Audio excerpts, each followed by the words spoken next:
an identity-based witch hunt. Yes. This was about who I was as a Jew and what I stood for. Sent me a screenshot of a letter that had already gone out to the community saying that Dr. Logan Levkoff would no longer be working with the school. I'm like, no, this is good. Thank you for telling me. Like, I'm walking into a firing. Good to know. I came home after school one day and I was 15 years old and there were condoms and bananas on my dinner table. Dying. Welcome to Mic'd and Medicated. It is so good to be on the couch. I actually got my hair colored. Thank God. I'm just kidding. They also actually, blew it out, which I guess it doesn't fully show with the headphones, but I'm just so happy. I know. I mean, you're introducing our wonderful guests and you're just kind of Pantene Pro-Ving over here. Actually, much more important. We are delighted. We have Dr. Logan Levkoff on the show. Welcome, Logan. Thank you so much. Although now that I'm seeing my roots, maybe I need to. No, your roots are not bad at all. You are gorgeous. Yeah, but, beautiful. As gorgeous as you are also so courageous. And Caroline and I are just thrilled because we've been chatting with you. And I think you and I met back after October 7th, which is actually when we met too, Caroline. Yeah, Eva and I bonded being, the squeakiest wheel at a private school. It's important. Right? I mean, you need us, as you saying, are scrappy Jews, and we were not going to take the status quo after October 7th. And I actually feel like I'm a little starstruck because I have been following you since October 7th. All of your posts, I'm like, go girl. Like I concur with you. I support you. And it's pretty baller. Thank you. It's interesting. I found this morning, when Facebook gives you the memory and usually it's horrible and it's like a picture that's so bad from when you first joined Facebook 100 years ago.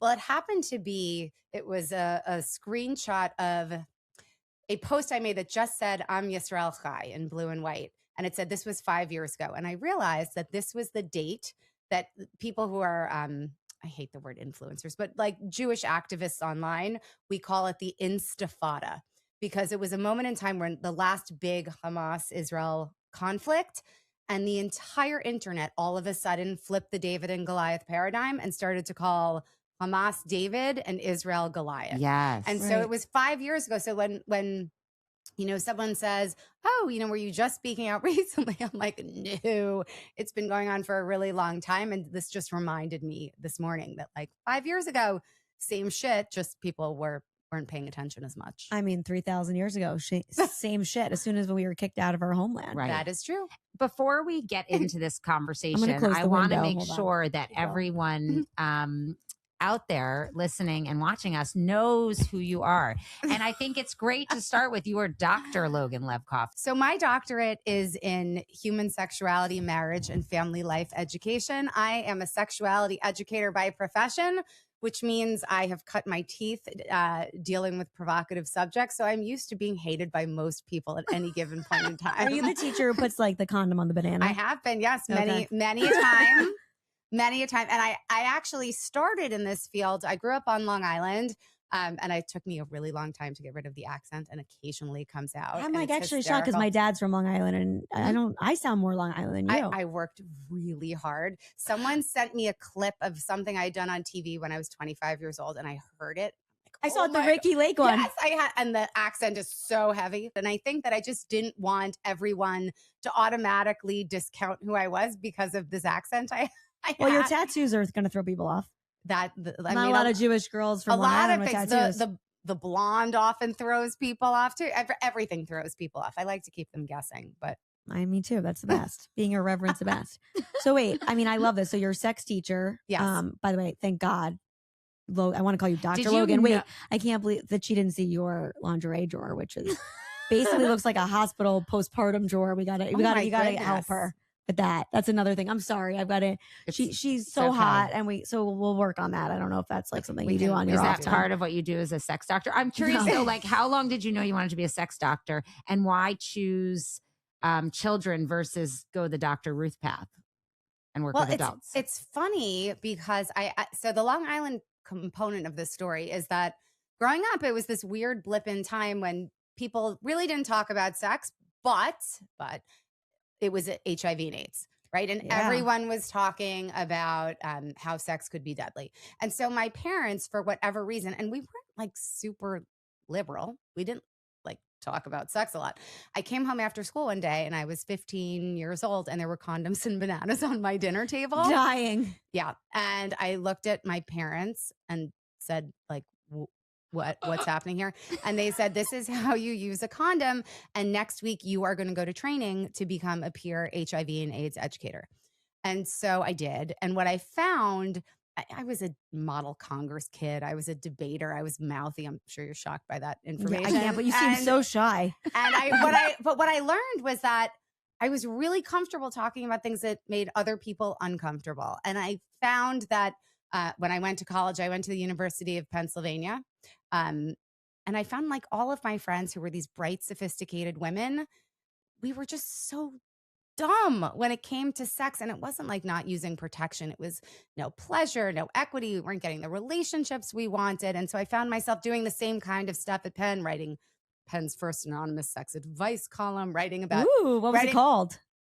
Ask Mistress Lola. Ooh. I think everyone knew it was me too, which was funny, but I love that. I wrote articles in the for want to brace yourself for like a time warp. Yeah. We had a women's paper because we did at Penn and it was called Generation XX.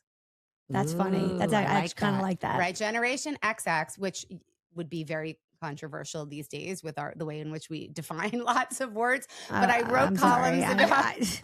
But I wrote. I don't think that's controversial. But yeah. I know. Well, but I know in the climate today, people would have questions.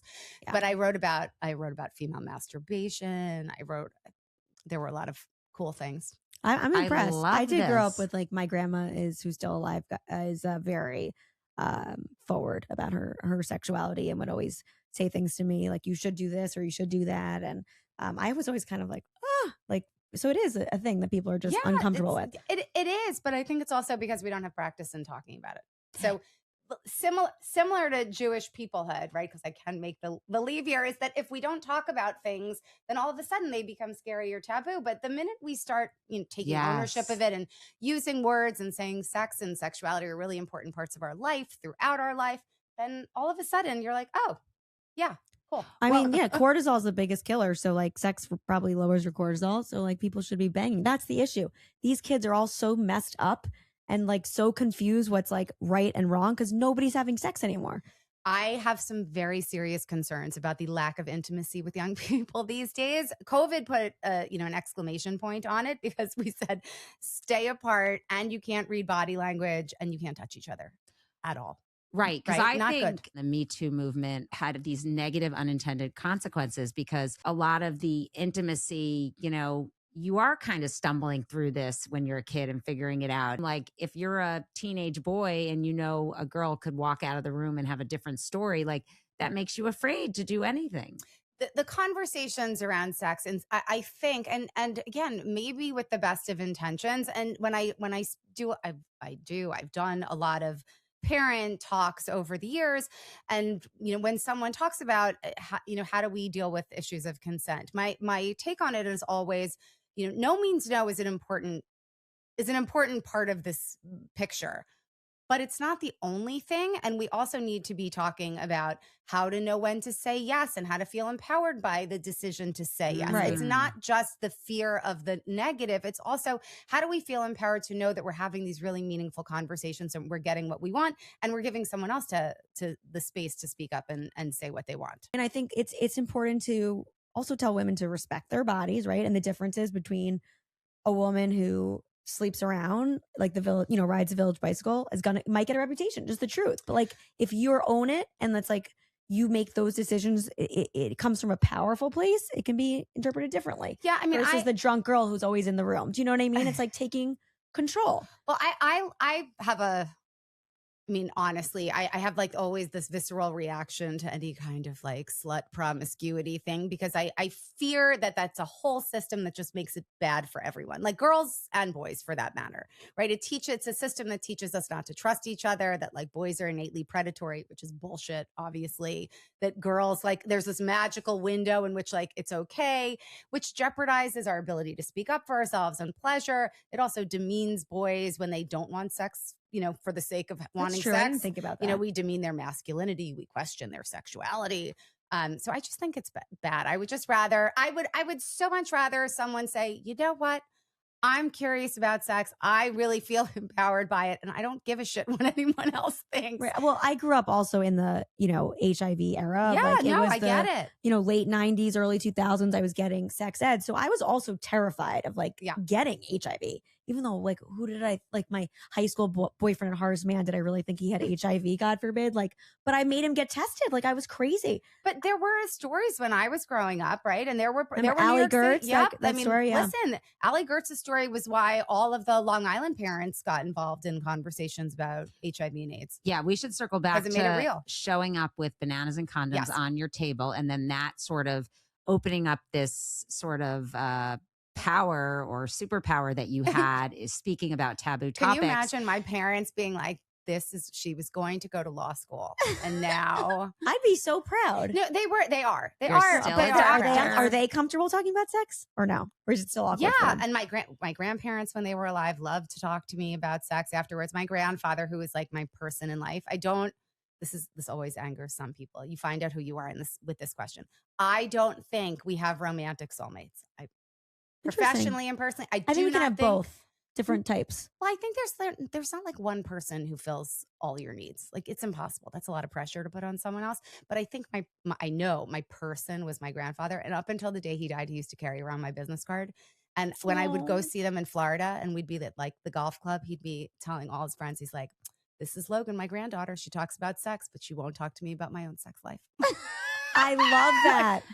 Because I love you and I don't want to be intimately involved in it, but I'm so excited. Because we're still kids, talking about your grandparent about your sex. It's I don't want to hear it. I just also think there's you should talk to someone else. Right, not his granddaughter. I don't want to be that involved. I don't want anyone to be that involved in my life either. Right. You want to just teach people how to understand it. But you know what? I think, going to circle back to Judaism, I think I don't know if it's in the Bible or in the Old Testament, but you're supposed to, every Shabbat, you're supposed to have sex with your husband. And you're supposed to have pleasure. Right. Women are supposed to have pleasure. It's one of the few religions where they care, by the way. Yeah. Just so you know. All those.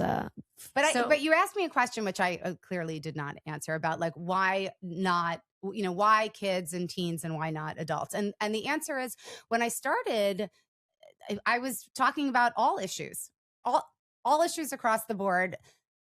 And I was called in, I will tell a certain girls' school. Okay. Back in the day. It was 2000. I was there in 2000. Okay, so then you remember the article that was on the front page of the style section that said, the face of teenage sex grows younger. And it was about girls giving blowjobs on buses to parties. And I actually remember this. So, I was in 6th grade. By the way, there is a chance I taught your 8th grade sex ed class. Maybe you did. I was in 8th grade in 2003. Yeah. Was Miss Taylor the health teacher? Yes, she was. Yes. Oh my God. And we were in the drawing room or the dance room or whatever. Oh yeah. Hi. Oh my God. I love this. Wait, you're the one who taught me also I should use a oral condom. Giving a blowjob. I probably did. Oh my God. I actually, it's all coming back to me. So I was called by, I guess, the guidance counselor at the time. Yeah. Or Miss Normile. No. Both of them. Both of them. My God. Both of them were there. And Carrie called me and said, hi, can you come in and work with our girls? And I said, of course. And everyone freaked out because of this article. And then other schools started to call. And to be honest, I was probably not that much older than the students I was teaching. When I started, I was 23, 24, right? But so I was so super much relatable. better. I'm so having relatable. Such a deja vu and remembering. It really actually imprinted in my brain. I wore leather pants a lot. I was probably in. Did you make us put the condom on the banana or something? No. That was Miss Taylor in another class. No, that wouldn't have been me because it was the whole grade in a room, and that would have been too unmanageable. It was more like a conversation. Right. It was oh my God. I always had, I had a theory turtleneck sweater in every color and leather pants. That was my uniform. Okay. So I have a question. How do you compare teaching at an all girls school to teaching at an all boys school? Because you've done both. I have done both. Yes.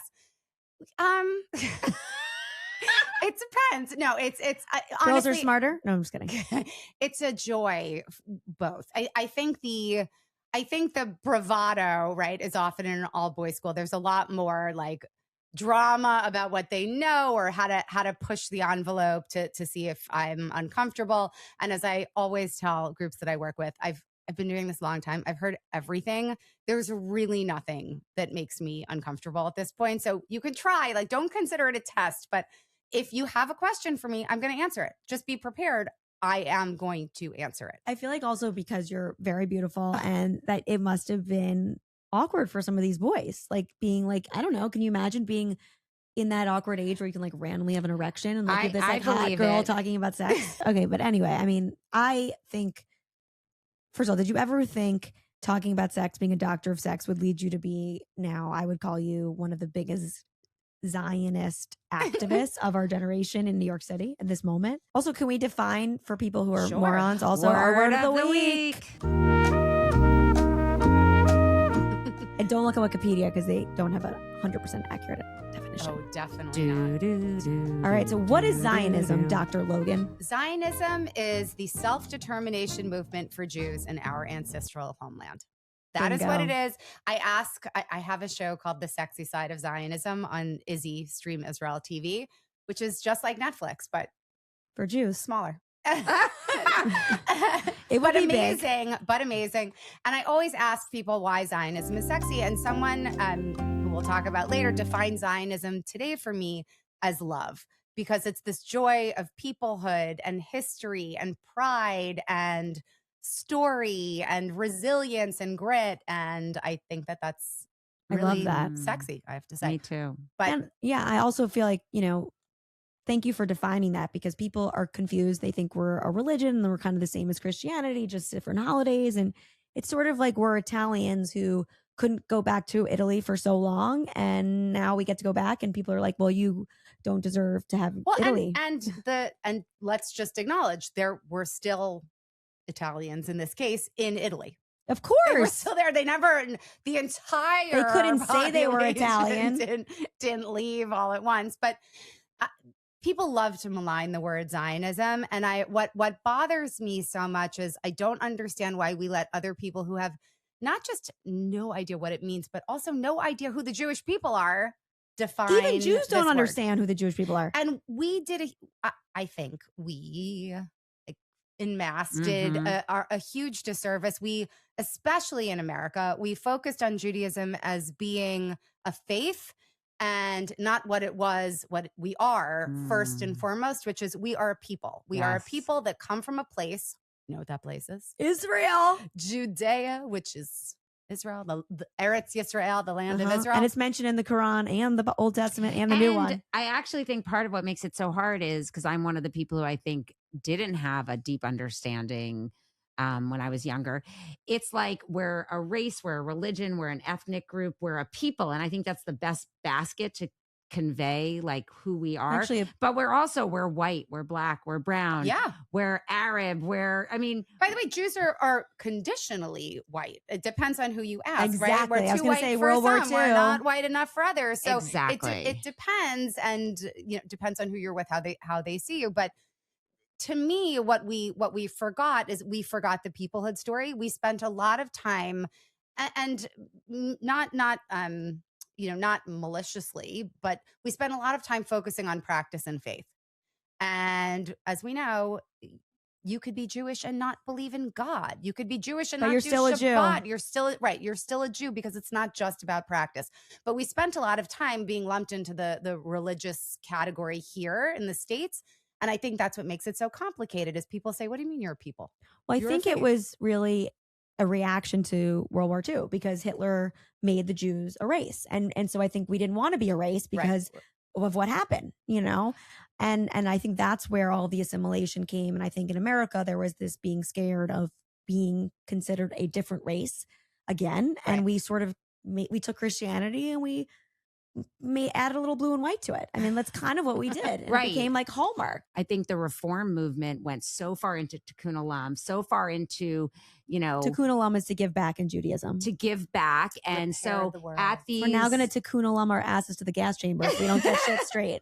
So as much as I am admittedly frustrated by a lot of what has transpired over the years with our... deliberate putting our heads in the sand to a lot of things. And I get it. We've now been there, done that. We now are paying the price for some of it. I'm hopeful because Jews are the Hatikva people. We are the people of hope and optimism.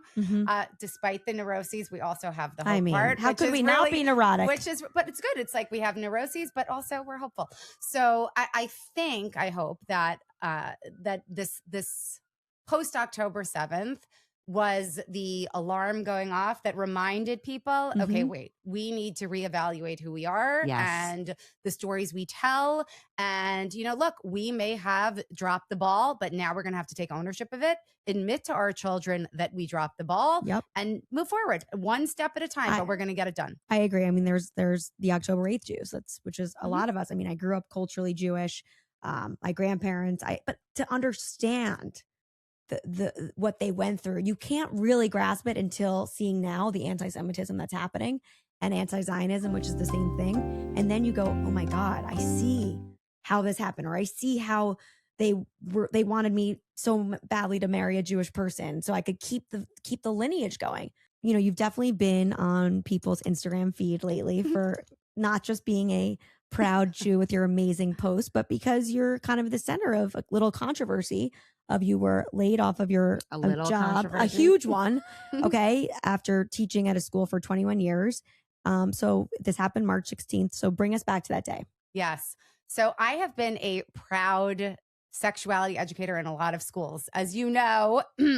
She taught me for a very long time. And I will tell you, as complicated as teaching sex ed, sexuality, relationships, puberty to kids and teens are, there is something about it that gives me immense joy, right? Giving young people a space to be heard, to share their feelings, to ask questions about the world they're living in. It has been a privilege to be in those spaces for all of these years. And so after that week in March, I was fired, but the story really doesn't start there. It starts months earlier. In December, I received a direct message from a dad on Instagram who told me that he was so thrilled that I was going to be teaching his daughter, and he was so excited to meet me in person at this parent meeting I was doing. But there was a parent reaching out to other parents in the grade, telling everyone that I was a Zionist. Wow. Dirty word. And his response, which made me smile, was, "We are too." That's really nice. Which is amazing. But he said she's making some waves. And so what happened was there was a growing group. And again, I don't know how small or how big this group was, but they were making enough noise that the administration had to find some way to deal with it. And so the way in which they dealt with it was they asked me first to make sure when I spoke to parents that I wasn't going to talk about my values, which is interesting because I'm like, what, those my Jewish values? Yeah, like that's when anybody want those values? But also why would you? It's not relevant to what you're teaching. Well, no. And as a sexuality educator, to be honest, like it's not my job to teach my values. I always say that like the work that I do in a classroom is this much compared to what parents do at home. Like I'm not there to teach values. I'm there to offer sure multiple they're safe and enjoy sex. Well, and also like give them the space to test out ideas and things that they've been thinking about and to feel validated. That's my job. It's not about my values, but the values that they were talking about were clearly not those values. It was clearly the values about who I was, which is Jewish. And so in addition to the disclaimer about values, I was asked to, I had an observer in all of my classes with me. Even the classes of kids I've taught for the last 4 years. Just so awkward, especially you're teaching sex ed. I mean, well, it's like starting to create a paper trail. Yeah, I mean, it's awkward. I was told it was to protect me, and it's always nice to give someone the benefit of the doubt. But the reality is that I really believe that if I just kept plugging along and doing my job, that this would. I mean, I'm not a moron, right? Like I know things don't go away, but I thought at some point, like administration would stop giving this like whatever frenzy was taking place, stop giving it airtime because I teach sex ed. I'm not teaching Middle East history. And by the way, why is my public Jewish identity isn't new. It's always been there. It's been on social media for like years and years and years. It wasn't a surprise. So things were quiet for a while. And then in March, I was asked to come in to see the head of school after I was teaching. And on my way down to see the head of school, I received a screenshot from a teacher, a Jewish teacher actually, who sent me a screenshot of a letter that had already gone out to the community saying that Dr. Logan Levkoff would no longer be working with the school. Oh my gosh. And so I she was mortified, obviously. I'm like, no, this is good. Thank you for telling me. Like, I'm walking into a firing. Good to know. And when I walked in, I said, like, what? Tell me. And he showed me a tweet that he blew up. And it was a tweet that apparently, a retweet that I had posted that had apparently violated the policies on inclusivity. And so the tweet reads, fun fact, the lunatic theory of infinite being the key words here, infinite genders and non-binary identities was popularized by 90s academic Judith Butler, a woman so deranged she believes that Hamas are heroes. And the rest of it goes on to say, non-binary isn't medicine, and the gender ideology, its theory, gender ideology has nothing to do with real transsexual women. So this is the tweet that got me into trouble. Written by a trans woman. Well, that is the punchline. It was written by Brianna Wu, a friend who's a trans woman who isn't Jewish, but is a fierce advocate and ally for Jews and also for Israel. Just like an incredibly well-respected journalist. And a trans woman who has been very outspoken about saying that this movement she is a part of, this community that she is a part of, has been hijacked by nefarious actors, people who are raging pro-terror anti-Semites, and that actually harms the community. Yes. 100%. And so that, let's say that was the smoking gun they thought they had, but the smoking gun was actually a trans woman saying that anti-Semites had hijacked the movement. It was a criticism of the ideology. It wasn't a criticism of the population. She is a part of the population. I'm glad that you didn't have to sign anything that says you couldn't talk about this, so we can just blast this out. And we are going to let the world know that they wrongfully did this, because you should have every right to speak and defend what good values you have. This was fully an identity-based witch hunt. Yes. This was about who I was as a Jew and what I stood for. And of course, like, I'm not talking about any of those things in a classroom. It's not like Gaza, pubic hair. Like, it's right, it's exactly. so stupid. It's right, like penis missile that Israel had to use in the Yom Kippur War. For me, it's always been about integrity. Like, I've never once hidden who I am. Right. It's why should you? No, but I never would. Right. And I think that integrity demands certain things. Integrity demands, calling out good behavior from people you don't like. It means calling out bad behavior from people you do like. Right. Yes. It means holding everyone accountable and holding people to the holding standards yourself accountable. Yeah, very much so. So unfortunately, I think the standards are different for. I think what's the saying? It's like it matters unless you're a Jew. In my world, in the sexuality education field, when all of the sex ed and consent people and feminist groups seem to deliberately avoid the fact that there was mass sexual violence on October 7th. Beyond. It's Me Too unless you're a Jew. Me Too unless you're a Jew. Yeah, that was probably the most horrific aspect of all this. The deafening silence after October 7th from people who claim to be people like Oprah. Rights. I mean, that was and just imagine, as someone who's devoted her life to these fields, was I not going to speak up about rape denial and disinformation that was rampant? It was never going to happen. You go to the Nova Festival exhibition; it was all there. Yeah. I mean, yeah, and we have testimony from hostages who are back in Israel now. So it's really upsetting, I think, when you see institutions and movements that you thought shared your values betray you in giant ways. But that being said, I don't think that should ever mean we give up and roll over, because that ain't happening. And by the way, they'll throw you one day, they'll hate you too. So you might as well speak up, because we're it's all we have is our voice right now, and we should use it. Oh yes, because we have good one, and we have microphones. How does your husband feel about just your decades? Because Caroline and I are new to being more in the spotlight, publicly irreverent. We've always been outspoken. Actually, I think that takes us to don't we have a good meme of the week for this? We do have a good meme. Okay, so while she finds the meme of the week. It is, most husbands wish their wives would speak up for themselves more. Not mine. He's impressed when I sit back and keep my mouth shut. So I'm curious how your husband feels. I've known my husband since I was 19 years old. And so even at the age of 19, I was putting condoms and bananas and talking about sex. So he's always known me as outspoken. He knew what he was getting. Yeah. Yeah, he did. So I think that where he's concerned is, I'm sure you know that once you start speaking out for Jewry, for Israel, all of a sudden you get a lot of people telling you the myriad of ways you should die. 100%. Yeah. We've experienced trolls. It's pretty scary. Sometimes they're very creative, but most of the times they're like so painfully boring. I'm like, can you come up with a new version of that, please? Zio is the new thing. Like that's like a negative term. Zio. Zio or something. I'm like, okay, great. Yes, I am one. So I have to be honest. I reposted a video of my son that I did. My kids are amazing because they've never known me, but they've never known me not being outspoken. So it's so great where other people would be concerned when people say horrible things about their parent. My kids are like, whatever. It's just the day of the week. Like, who cares? But I had my son his senior year in high school, and now he's 21, read a list of all of the disgusting things people said about me.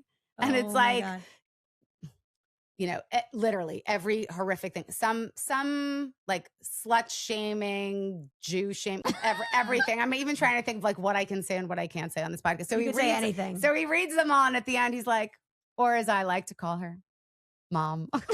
And so, I mean, clearly my children have seen their mother take risks with very high stakes. And sometimes the outcome is not what I would have wanted, but I wouldn't do it any other way because I know that that's how we create strong, proud Jewish leaders. And that's all I've got. And by the way, and that's why it matters more about also the values that are taught at home and how important that is. Kind of to circle back, that is where it starts. If you are a Jewish parent, that is your job right now. Honestly, obviously keep your kids safe and whatever, but is to, if you is to enforce this, and we can put in the show notes things that Dr. Logan is doing, and programs and groups and books, and also there was a book you wanted to recommend also. Before I forget. Book of the week. There is a book by Isabella Taborowski, who is a brilliant expert in the field of anti-Zionism on the contemporary left. She was a Soviet Jew who emigrated to the United States when she was 20. She is as badass and awesome as they come.